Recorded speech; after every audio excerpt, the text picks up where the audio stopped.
Okay, chapter 8 is our chapter on listening.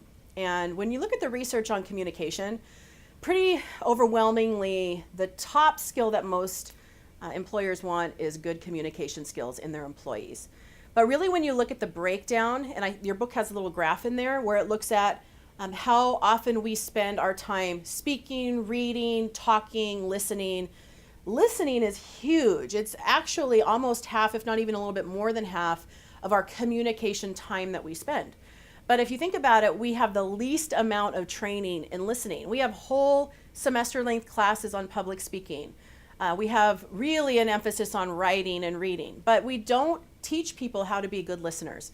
So this chapter is an important one just to introduce you to some of the basic listening strategies, some of the more ineffective ways that we listen. I know for me, I tend to pseudo-listen. That's one of the things that your book talks about. A lot of us do this, where we're pretending to listen and we're actually even giving nonverbal cues that we're listening. So we're nodding. Sometimes we can even say, sure, okay. And then we have no idea what that person just said.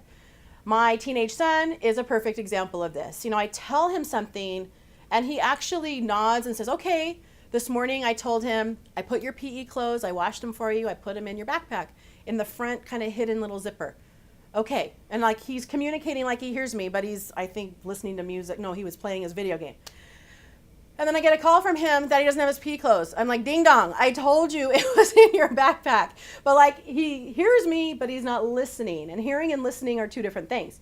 He hears words coming out of my mouth, but he's not processing what I'm saying. And that's just one example of many I could give you.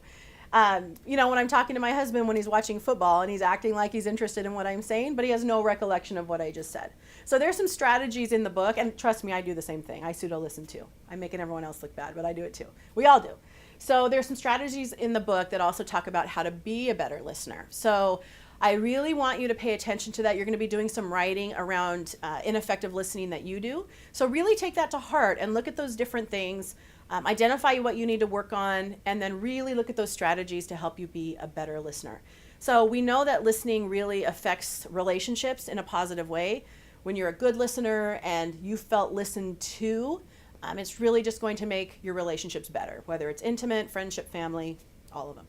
Okay, so go off and be a better listener, and I will see you in the next chapter.